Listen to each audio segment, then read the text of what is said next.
నమస్తే, welcome to our channel. నేను మీ పద్మావతి. ఈరోజు మనతో పాటు ప్రముఖ ఆధ్యాత్మికవేత్త, జ్యోతిష్య బ్రహ్మ, వాస్తు పండితులు బ్రహ్మశ్రీ ఉమామహేశ్వర సిద్ధాంతి గారు ఉన్నారు. మరి ఆయనతో మాట్లాడి ఏప్రిల్ నెల రాశి ఫలితాలు ఏ విధంగా ఉన్నాయనేది తెలుసుకునే ప్రయత్నం చేద్దాం. మరి మీరు కూడా వీడియోని ఎక్కడా కూడా స్కిప్ చేయకుండా పూర్తిగా చూసేయండి. నమస్కారం గురువుగారు. ఆయుష్మాన్ భవ. గురువుగారు, వృశ్చిక రాశి వారికి ఏప్రిల్ నెలలో ఎటువంటి ఫలితాలు కనిపిస్తున్నాయి, దాంతో పాటుగా వీరంతా కూడా ఎటువంటి పరిహారాలు పాటించాలంటారు? మేష వృశ్చికాయోరు భౌమ. మేషరాశికి వృశ్చిక రాశికి భౌమ అంటే కుజుడు, అంగారక గ్రహం. ఈ కుజుడు వృశ్చిక రాశి యందు ఉన్నప్పుడు కుజుని మీద చంద్ర గురుగ్రహ దృష్టి ఉంది. ఎప్పుడైతే చంద్ర గురుగ్రహ దృష్టి ఉండి ఈయన ఉన్న స్థానమునకు అష్టమ స్థానమైన మిథున రాశిలో సంచారం చేస్తున్నాడు. దీని వలన యోగదాయకమైన స్థితిగతులు వస్తాయి. అంటే మొన్నటి వరకు అర్ధాష్టమ శనితో బాధపడ్డారు వృశ్చిక రాశి వారు, అనేక రకములైన ఇబ్బందులు పడ్డారు. అయితే అర్ధాష్టమ శని ప్రభావం తొలగింది. గతం 29వ తారీఖులోని మార్చి 29 నుంచి శని గ్రహ సంచారం మార్పు జరిగినందువల్ల అర్ధాష్టమ శని ప్రభావం నుంచి తొలగి నూతన ఉత్సాహముతోటి ఆనందకరమైన జీవితాన్ని ఆస్వాదిస్తూ ఉన్న పరిస్థితి కలిగింది. అంటే గురు చంద్రు గ్రహములు ఎప్పుడైతే కుజుని మీద దృష్టి సారింపచేశాయో, ఇంతకాలము కూడా 2.5 సంవత్సరముల కాలములో కష్టాన్ని, నష్టాన్ని, బాధలని చవి చూసిన ఈ యొక్క వృశ్చిక రాశి వారు ఇప్పుడు నూతన ఉత్సాహంతో వరవడులు తొక్కుతూ ఉన్న పరిస్థితి ఏర్పడింది. అంటే కుజుని మీద ఎప్పుడైతే కుజస్థానమైన వృశ్చిక రాశి మీద ఎప్పుడైతే గురుచంద్ర దృష్టి కలిగిందో భూమికి సంబంధించిన విధానంలో అభివృద్ధి చెందుతారు. అంటే ఇళ్లను కొనాలి, లేదా స్థలాన్ని కొనాలి, లేకపోతే ఒక పొలాన్ని కొనాలి, సేద్యాన్ని చేసే పరిస్థితులు కలిగించాలి. అటువంటి స్థితిగతులు ఈ వృశ్చిక రాశి వారికి వచ్చాయి. ఈ యొక్క ఏప్రిల్ నెలలో వీరు ఆలోచించే ఆలోచనలన్నీ కూడా విజయవంతంగా మారతాయి. విజయవంతమైన పరిస్థితి, రాజయోగ కారకత్వం, ఇక్కడ విజయవంతమైన పరిస్థితులు వస్తాయి. అనుకున్న పనిని సమగ్రంగా చేయగలుగుతారు. అంటే చాలామంది ఎలా ఉంటుందంటే ఇప్పుడు పనిగా చెయ్యాలి అనుకుంటారు, తర్వాత చేద్దాంలే అని అనుకుని వాయిదా వేసుకుంటారు. ఇక్కడ వీరికి వాయిదా పడదు. ఈ యొక్క ఏప్రిల్ నెలలో అనుకున్న పనిని విజయవంతంగా సాగించుకుంటే వెళ్తారు. అలాగే మంచి లాభాన్ని సంతరింపజేసుకుంటారు. దూర ప్రయాణాలకు వెళ్తారు. దూర ప్రయాణాలలో అక్కడ కూడా అత్యధికమైన శుభదాయకమైన ఫలితాలను పొందడం అనేది ఈ వృశ్చిక రాశి వారికి ఉంది. ఇటువంటి విధానంలోనే అనన్యమైనటువంటి సంతోషాన్ని, సుఖాన్ని కూడా పొందుతూ ఉండే పరిస్థితులు కలుగుతూ ఉంటాయి. తదుపరి మీ యొక్క క్వశ్చన్. గురువుగారు, అయితే ప్రస్తుతానికి వీరు ఈ వృశ్చిక రాశి వారికి విద్య కావచ్చు, ఉద్యోగం కావచ్చు, వివాహ విషయంలోనూ అన్నిటినీ మించి సంతాన విషయానికి వస్తే వృశ్చిక రాశి వారు గతంలో కూడా ఈ సంతాన విషయంలో కొద్దిగా లోటుపాట్లు అయితే చూశారు కదా. మరి ఈ ఏడాదైనా వీరికి ఎటువంటి ఫలితాలు ఇస్తుందంటారు? మంచి క్వశ్చన్. విద్యా ఆధిక్యతలకు పెట్టిన పేరే బుధుడు, కుజుడు కూడా. ఆ ఉద్యోగ రంగములలోకి కలిగించాలి అంటే బుధుని ద్వారా ఒక ఐఏఎస్, ఒక ఐపీఎస్, ఒక మిలిటరీ రంగం, ఒక డాక్టర్, ఒక లాయర్, ఇటువంటి అన్నిటికీ కూడా కుజుని యొక్క విధానమే వస్తుంది. వృశ్చిక రాశికి ఆధిపత్యాన్ని వహించింది కుజుడే కాబట్టి ఈ యొక్క రంగముల్లో ఉన్నవారు అత్యధికమైన శుభదాయకమైన ఫలితములు పొందుతారు. అలాగే ఈ యొక్క వృశ్చిక రాశి ఈ యొక్క ఏప్రిల్ అంటే మొన్న 18వ తారీఖు, మార్చి 18 తారీఖు నాడు శుక్రమూఢం వచ్చింది. 28వ తారీఖు పూర్తయింది. అంటే మార్చి 18 నుంచి 28 వరకు ముహూర్తాలు లేవు, వివాహాలు చేయడానికి అవకాశాలు లేవు. ఏప్రిల్ నెలలో వివాహ ముహూర్తాలు ఉన్నాయి. కానీ శ్రీరామనవమి అనేది ఒకటి ఉంది. శ్రీరామనవమి రాముడి వివాహం కాకుండా ఎవరి వివాహం చేసుకోకూడదు. ముహూర్తాలు పెట్టేస్తున్నారు, చేసేసుకుంటున్నామంటే కుదరదు. రామనవమి అవ్వాలి. శ్రీరాముడికి నవమి వెళ్ళిన తర్వాత వివాహ ముహూర్తాలు వస్తాయి మానవుడు ఎవరికైనా. అటువంటి విధానాల్లో అంటే రామనవమి వెళ్ళిన తర్వాత మంచి ముహూర్తాలు, కొన్ని పెట్టు ముహూర్తాలు కాకుండా శుభకరమైన ముహూర్తాలని నిర్ణయం చేసుకుని వివాహాలు చేస్తే చక్కని వివాహ దాంపత్యాలు సమకూరుతాయి.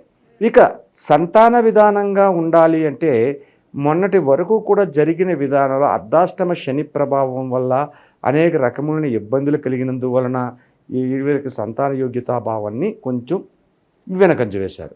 కానీ అలా కాదు. జాతక పరంగా వ్యక్తి తన జన్మ జాతకాన్ని తీసుకుని జాతక పరంగా ఏ విధమైన దోషములు ఉన్నాయో అంటే కుజదోషము, కుజదోష విధానంలో కూడా సంతాన యోగ్యతని వెనకంజ వస్తుంది. అటువంటిది జన్మజాతకాన్ని తీసుకుని, ఇది గోచార ఫలితంలో కాదు, జన్మజాతకాన్ని తీసుకుని ఆ జన్మజాతక ఫలితాన్ని అనుసరించి మనకు దానికి తగిన రెమెడీస్ని మనం పాటించగలిగితే సంతాన యోగ్యతాభావం వస్తుంది. సో సంతాన యోగ్యతాభావానికి సుబ్రహ్మణ్య స్వామి ఆరాధన చేస్తారు. సుబ్రహ్మణ్యుడు అంటే కుజుడే, కుజ విధానంలోనే కలుగుతుంది. కాబట్టి అటువంటి దోషాలు ఏదైతే ఉన్నాయో ఆ దోష పరిహారాన్ని మనం చేసుకుంటే సక్రమంగా జరుగుతుంది. చాలామంది మోపిదేవి అని ఒక ఆలయం ఉంది విజయవాడకు దగ్గరలో, మోపిదేవి ఆలయము. ఆ మోపిదేవి ఆలయంలో ఉన్న సుబ్రహ్మణ్య స్వామి, ఆ సుబ్రహ్మణ్య స్వామి గుడికి వెళ్ళి అక్కడ తగు రీతిని రెమెడీస్ని మనం పాటించి పూజా కార్యక్రమాలు చేస్తే సంతాన యోగ్యత కలుగుతుంది. ఒక సంతానమే కాదు, ఏ కోరిక కోరుకున్నా ఆ కోరిక నెరవేరుతుంది అని చెప్పేసి నానుడి పురాణ కాలంలో నుంచి కూడా ఉంది. అలాగే కర్ణాటకలోని కుక్కీ దేవాలయం ఉంది. ఆ కుక్కీ దేవాలయం మహారణ్యంలో ఉంది. కానీ కుక్కీలోకి వెళ్ళి అక్కడ సుబ్రహ్మణ్య స్వామిని ఆరాధన చేస్తే కోరిన కోరికలే కాకుండా వివాహాలు అవని వారికి వివాహము, సంతాన యోగ్యత లేని వారికి సంతాన సాఫల్యత, ఇటువంటివన్నీ కూడా సంప్రాప్తమవుతాయి. కాబట్టి జన్మజాతక విధానాన్ని అనుసరించి ఆ జన్మజాతక విధానాన్ని బట్టి ఏ ఆలయానికి వెళ్ళాలి, మోపిదేవికి వెళ్ళాలా, కుక్కీ వెళ్ళాలా, లేకపోతే పళనికి వెళ్ళాలా, అందరికీ ఒకటే ఉండదు. ప్రతిదానికి ఒకటే రోగం, ప్రతి రోగానికి ఒకటే మందు ఉండదు. రకరకాల రోగాలు ఉన్నాయి, రకరకాల మందులు ఉన్నాయి. అలాగే జన్మ జాతక విధానాన్ని బట్టి మనం ఏ ఆలయానికి వెళ్ళాలి, ఎక్కడ చెయ్యాలి అన్నదాన్ని నిర్ధారణ చేసుకుని ఆ నిర్ధారణ ప్రకారంగా ఆ యొక్క గ్రామానికి, ఆ యొక్క ఊరికి వెళ్ళి అక్కడ ఉన్న ఆలయంలో ఏ రకమైనటువంటి పూజాకాలం నిర్వర్తించాలి. కుక్కీలం ఆశ్లేష బలి పూజ ఉంటుంది, ఆశ్లేష బలి పూజ చేసుకోవాలి. సర్ప పూజా విధానం ఉంటుంది, అది చేసుకోవాలి. ప్రార్థనా విధానం అని చెప్పేసి ఒకటి ఉంటుంది. ఇవన్నీ చేసుకోవాలి. చేసుకున్న తర్వాత అక్కడ స్వామివారు ఏం చేస్తారంటే ఒక విభూది లాంటిది ఒక ఇస్తారు. దాన్ని తీసుకొచ్చి ఇన్ని రోజులు ధరించాలి, ఇన్ని రోజులు నోట్లో వేసుకోవాలి అని ఉంటుంది. అది అన్నీ చేస్తే అన్నీ చేస్తున్నారు, చేసిన వాళ్ళు కూడా సత్ఫలితాన్ని పొందుతూ వచ్చారు. కాబట్టి ఇటువంటివన్నీ చేసుకుంటే ఇటువంటి దోషపూరితమైన ఫలితములు తొలగి ఉన్నతమైన స్థానానికి చేరుతారు. సో మనం చెప్పుకోవాల్సింది ఏంటంటే ఈ యొక్క వృశ్చిక రాశి వారికి అన్ని విధములుగా ఈరోజు ఈ నెలలోని అన్ని విధములుగానే శుభదాయకమైన ఫలితములు పొందుతున్నారు. అత్యధికమైన లాభాల్ని కూడా పొందుతున్నారు. భార్యాభర్తల మధ్యన కలహములు కలిగి ఉన్నవారయ్యుండి ఉంటే గతములో కొన్ని ఇబ్బందికరమైన స్థితులు పొందారు ఈ వృశ్చిక రాశి వారు. భార్యాభర్తల మధ్యన అవగాహన రహస్యాలు కొంచెం దూరం అయ్యాయి. అటువంటివి కూడా తొలగి సుఖ సంతోషాలతో మెలగదురు అని చెప్పవచ్చు. అయితే ఎంతటి శ్రీరామచంద్రుడంతటి వాడికే అరణ్యవాసం చేయవలసి వచ్చి ఉంది, లోక కళ్యాణార్థం చేశాడు. మానవ మాతృలైన వాళ్ళు మనకెంత, మనకి కూడా చాలా కష్టాలు నష్టాలు ఎప్పుడూ కలుగుతూనే ఉంటాయి. మనం చిన్న కష్టం వచ్చింది, అమ్మో నా ఇంత కష్టపడిన వాడికి ఎవడో లేడు అని చెప్పుకుంటూనే ఉంటారు. కాబట్టి ప్రతి రాశి వారిలోని కూడా కొన్ని బాధలు అనేవి సంప్రాప్తం అవుతాయి. కాబట్టి ఈ వృశ్చిక రాశి వారికి ఈ బాధల నుండి, దోషముల నుండి తొలగి ఒక ఉన్నతమైన స్థానానికి చేరాలంటే ఏ దేవుణ్ణి ఆరాధించాలి అన్నది మనం తీసుకోవాలి. ఈ వృశ్చిక రాశి వారికి మొన్నటి వరకు అర్ధాష్టమ శని ప్రభావంతో బాధపడి ఉండి సుఖ సంతోషాలు వెళ్ళి విరుస్తున్నాయి. కానీ సుఖమునకు అత్యధిక ప్రాముఖ్యతను కలిగించే మాత ఎవరు అంటే అమ్మవారిని ఆరాధించాలి. అమ్మవారిని ఆరాధించాలంటే లలితామాతను ఆరాధించాలి. శ్రీ లలిత హింకారాసన గర్భితానలసికం స్వం క్లీం కళాభివృత్రం సౌవర్ణాం వరదారిణం వరసుధాదౌతో త్రినేత్ర వందే పుస్తక భాషాం అంకుశా సత్కృష్టాం ఉజ్వలాంతం గౌరీ త్రిపురాత్ ప్రకలం శ్రీచక్ర సంచారిణి అనే శ్లోకాన్ని జపిస్తూ అమ్మవారికి చెరకు ముక్కలతోటి, చెరకుని తొక్క తీసి చెరక ముక్కలని కట్ చేసి ముక్కలుగా చేసి ఆ చెరక ముక్కల్ని నివేదనగా చెయ్యాలి. తామరాకును వేసి, చాలామంది ఏం చేస్తారంటే ఒక స్టీల్ పళ్ళెమో ఒక వెండి పళ్ళెమో లేకపోతే ఏదో పళ్ళు మీద ఒక ఎస్తరాకో అరిటాకో పెడతారు. కానీ కాదు, తామరాకు దొరుకుతుంది. ఆ తామరాకుని తీసుకొచ్చి ఆ తామరాకు మీద పెట్టి ఈ చెరకుని అందులో పెట్టి కొద్దిగా వడపప్పు అంటే పెసరపప్పు నానబెట్టింది వడపప్పు అంటారు. ఆ వడపప్పుని పెట్టి ఆ పక్కన చిన్న బెల్లం ముక్క కూడా పెట్టి నివేదన చేసి అమ్మవారికి ఖడ్గమాలాస్తుతి అనేది చేసి అమ్మవారి దగ్గర దీపం పెట్టి దీపారాధన చేసి ఈ చెరక ముక్క ఈ వడపప్పు ఇవి పెట్టి ఇంకా వీలైతే చక్కెర పొంగల్ కూడా వండి నివేదన చేసేది. కానీ ముఖ్యముగా చెరక ముక్కలని పెట్టాలి. ఈ చెరకు పెట్టినందువల్ల అనేకటువంటి దోషములు ఏదైతే ఉన్నాయో ఆ దోషములన్నీ నివారణ జరిగి సుఖ సంతోషకరమైన జీవితాన్ని ఈ వృశ్చిక రాశి వారు పొందగలుగుతారు.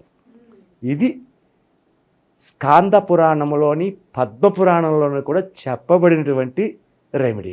ఇది తప్పనిసరిగా ప్రతివారు చేయాలి. సరే అండి గురుగారు, ఇలా చేయాలి, పూజ చేయాలన్నారు, మరి ఏ వారం చేయాలి? అవును, అది తెలుసుకోవాలి కదా. ఏ వారం చేయాలన్నది ముందు మనం తెలుసుకోవాలి. శుక్రవారం నాడు చేయాలి, శుక్రవారం నాడు చేయాలి, మంగళవారం నాడు చేయాలి. శుక్రవారం మంగళవారం ఈ 2 రోజులు చేస్తే ఈ యొక్క 2 రోజులు నియమాన్ని పాటించుకోవాలి. అంటే ఏంటంటే నియమాన్ని పాటించాలంటే ఎవరిని దూషించరాదు, ఎవరి మీద కోపపడరాదు, వీలైతే సహకారం చెయ్యండి, ప్రతి వాళ్ళకి ఉపకరించే విధంగా సహకరించండి. అటువంటి సహకారాన్ని చూపిస్తూ ఉంటూ మౌనంగా నవ్వుతూ నగుమోము చూడగలేదా అన్నట్టుగా ఎప్పుడు నవ్వుతూ కనపడుతూ ఉండి ఆ రోజునాడు సంతోషకరమైన జీవితాన్ని పొందగలుగుతారు. మన నవ్వే ఎదుట వాళ్ళకి వల్ల కూడా మనకి నవ్వుని తెప్పించబడుతుంది. కాబట్టి అంటే ఎప్పుడు చాలామంది ముచ్చిమొహంలాగా అలా మొహం అదో రకంగా పెట్టుకుని మాట్లాడుతుంటారు. అది కాదు.